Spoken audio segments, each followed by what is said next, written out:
হে আমার রব, আমি তোমার ইবাদত করি এবং তোমার কাছে সাহায্য চাই। মুসলমান হিসাবে ইসলাম সম্পর্কে জানা আমাদের জন্য খুব জরুরি। তাই আমরা আপনাদের মাঝে নিয়ে এসেছি ইসলাম ও আমাদের জীবন। ইসলাম ও আমাদের জীবন সম্পর্কে জানতে হলে আমাদের পাশে থাকুন এবং অন্যকে দেখার সুযোগ করে দিন। ইসলাম ও আমাদের জীবন। তাসাউফের বিষয়ে দুটি ভুল হস্তক্ষেপ।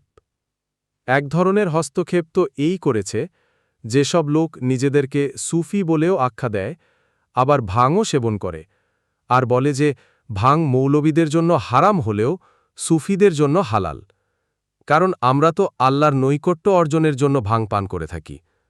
নাউজুবিল্লাহ। আল্লাহ জানেন আরও কত ধরনের অসার কথাবার্তা, গলদ আকিদা ও শিরকি চিন্তাভাবনার নাম দিয়েছে তাসাউফ। দ্বিতীয় হস্তক্ষেপ এই করেছে যে মুরিদরা হল পীরের দাস।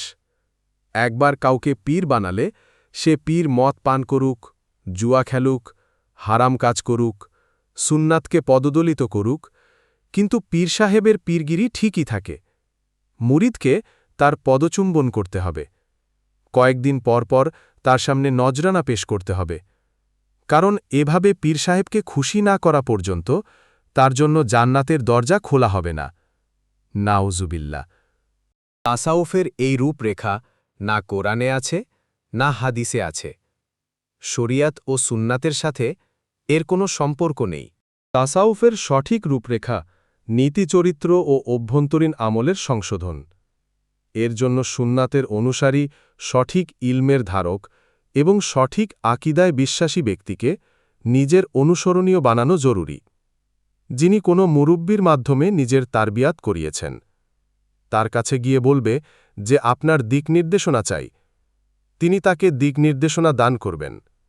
যেমন সাহাবায়ে কেরাম রাজি হুজুর সাল্লাল্লাহু আলাইহি সাল্লামকে নিজেদের মুরব্বি বানিয়েছিলেন, তার তারবিয়াত গ্রহণ করেছিলেন, তার মাধ্যমে নিজেদের আমল আখলাক সংশোধন করেছিলেন, তার অনুগত্য করেছিলেন।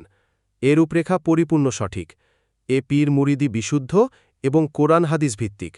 কোরআন হাদিসের বিভিন্ন জায়গায় উত্তম চরিত্র গ্রহণের শিক্ষা দেওয়া হয়েছে।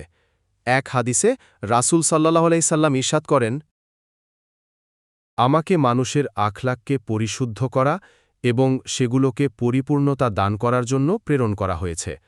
সাহাবায়ে কেরাম রাজি নিজেদেরকে রাসূল সাল্লাল্লাহু আলাইহি ওয়াসাল্লামের হাতে নষ্ট করেছিলেন, যে আপনি যেভাবে বলবেন আমরা সেভাবে আমল করব। আমাদের মন ঢাক বা না চাক, আমাদের যুক্তি বুদ্ধিতে ধরুক বা না ধরুক, আপনি যা কিছু বলবেন সে অনুপাতে আমরা আমল করব। এর ফলে আল্লাহ তাআলা সাহাবায়ে কেরাম রাজিয়ের আখলাককে এমন পরিচ্ছন্ন ও উজ্জ্বল করেন যে তাদের পরে পৃথিবীর বুকে এবং আসমানের নিচে এমন উত্তম চরিত্রের লোক আর সৃষ্টি হয়নি।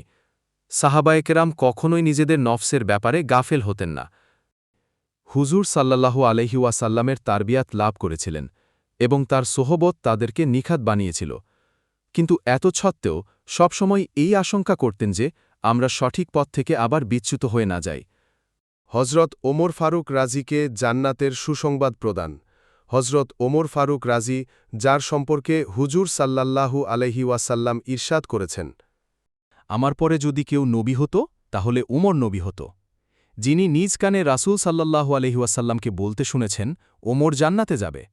যিনি সরাসরি হুজুর সাল্লাল্লাহু আলাইহি ওয়াসাল্লামকে বলতে শুনেছেন, হে ওমর, আমি যখন মেরাজে যাই এবং জান্নাতে ভ্রমণ করি তখন জান্নাতে একটি জমকালো মোহর দেখতে পাই।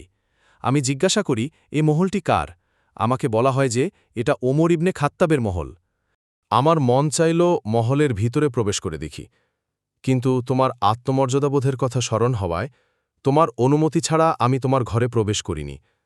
হজরত ওমর রাজি এ কথা শুনে কেঁদে ফেললেন এবং বললেন, হে আল্লাহর রাসূল, আপনার ব্যাপারেও কি আমি আত্মমর্যাদাবোধ দেখাব?